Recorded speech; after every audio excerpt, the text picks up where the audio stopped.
भाई आज मेरा दिल रो रहा है, आज मेरा दिल रो रहा है। दंगे करवाए, वो अपनी माँ के लाल नहीं थे क्या? उनको भी इन्होंने मारा। 1,00,00,000% अगर बिट्टू बजरंगी दोषी ना निकले, मैं सबके सामने कह रहा हूँ, मुझे यहाँ ही फांसी लगा देना। मैं अपने लिख के दे दूंगा, किसी को कोई गुनाह नहीं हो, मैं खुद मर जाऊंगा। जाओ, अगर बिट्टू बजरंगी दोषी ना निकले। 10 साल से बीजेपी का कार्यकर्ता हूँ मैं, बड़ा सवाल है, लेकिन सच्चाई दिखाओ मेरी कि इस देश में हिंदुओं को मारा जा रहा है, मुसलमानों को मारा जा रहा है, चंद लोगों की वजह से, चंद लोगों की वजह से। दिखाओ मैं किसका सपोर्टर हूँ। सच्चाई बताऊंगा, सच्चाई सच्चाई सच्चाई। चाहे मुझे फांसी हो जाए, मैं अपने बच्चों से कह के आता कि मैं सर पे कफन बांध के जा रहा हूँ, लौट के आऊँ या ना आऊँ, लेकिन सच्चाई बताऊंगा। मौत से पहले पहले सच्चाई बताऊंगा देश को। प्लानिंग थी, 3 महीने पहले प्लानिंग हो चुकी थी, तलवारें बट चुकी थी, दंगा फरीदाबाद में होता। लेकिन ये जो 6 लोग मरे हैं, जिनकी हत्या हुई है, जो इस देश के लिए शहीद हुए हैं, धर्म के लिए शहीद हुए, उसमें दोषी 100% अगर बिट्टू बजरंगी ना पाए तो मुझे आप सरेआम फांसी लगा दें। आप यही कहना चाहते कि प्रायोजित दंगा था, जो भी वहाँ पर मतलब दिक्कतें हुई, उसको कहीं ना कहीं आपने जो बजरंगी की बात की, उन्होंने इसको प्रायोजित किया था। हाँ हाँ, प्लानिंग थी।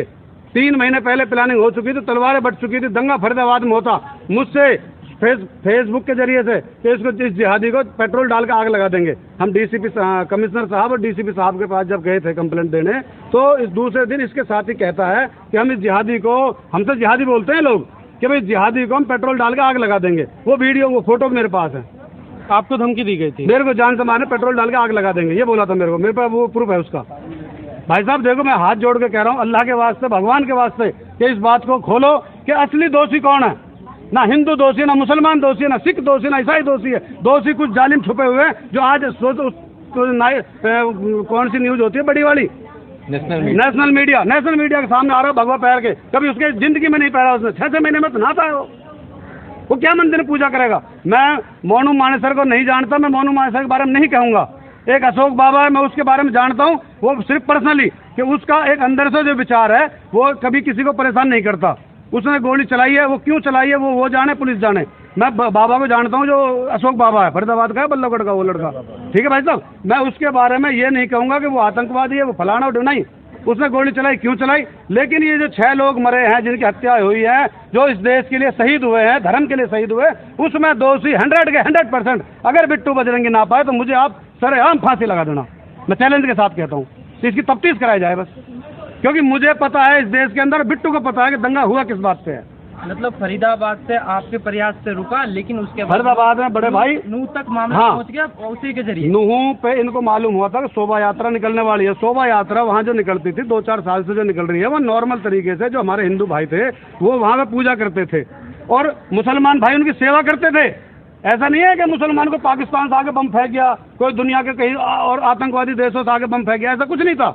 वहाँ पे हिंदू मुसलमान का इतना बड़ा प्यार है, इतना बड़ा प्यार है कि शायद ही देश में किसी कोने पे मिलेगा, समझ रहे भाई साहब। लेकिन वहाँ इन्होंने प्लानिंग बनाई थी कि फरीदाबाद में तो हमने कर दी प्लानिंग कैंसिल, 3-4 मुकदमे लगवा दिए इसके ऊपर। हमने क्यों लगवाए कि जगह जगह जहाँ हमको इसकी कच्ची बातें पता लगती रही, हम वहाँ कंप्लेंट देते रहे। एक और बताऊँ मैं आपको, फरीदाबाद के अंदर सेक्टर 58 का थाना SHO साहब, मैं झूठ बोलूँगा, आप पूछ लेना उनसे, कि इसने एक दिन सेक्टर 56 में आसियाना नाम के फ्लैट है, आसियाना नाम के फ्लैट में एक सपोला नाम का लड़का जो गांजा और दारू बेचता है, जिसमें 21 मुकदमे लगे हुए हैं, बिट्टू का पार्टनर है वो।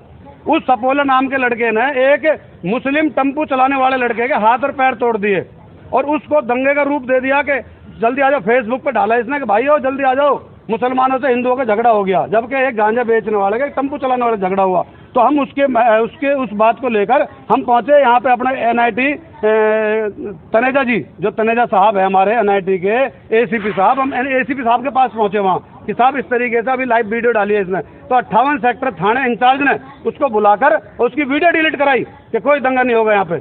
पूछ लेना, मैं झूठ बोल रहा हूँ तो इसकी। बजरंगी के आप कहना ये चाहते कि शुरू से उसका यही मनसा था, उसकी मेंटालिटी थी, हमेशा वो प्रयास रहता था, लाइव आता था, हिंदू मुस्लिम प्रयास करता था कि किसी तरीके से विवाद बढ़ता रहे।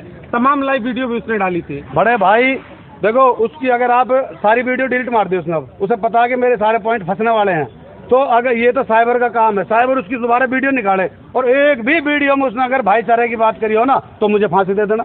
उसमें हिंदू मुसलमान वहाँ के जो हमारे हिंदू भाई है ना फरीदाबाद के, वो बहुत समझदार है।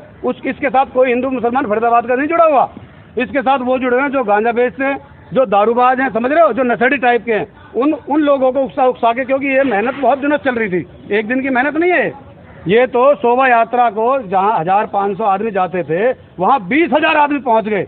ये बिट्टू बजरंगी खुद कहता है कि मैं सिस्टम से आ रहा हूँ। आपने उस जीजा वाला तो डायलॉग सुन लिया कि मैं तुम्हारा जीजा आ रहा है, ये नहीं सुना इसने क्या कहा था कि मैं सिस्टम से 150 गाड़ियों में आ रहा हूँ। सिस्टम क्या होता है भाई साहब, आप मुझे बताओ, मैं मीडिया के माध्यम से पूछना चाहता हूँ, सिस्टम क्या होता है?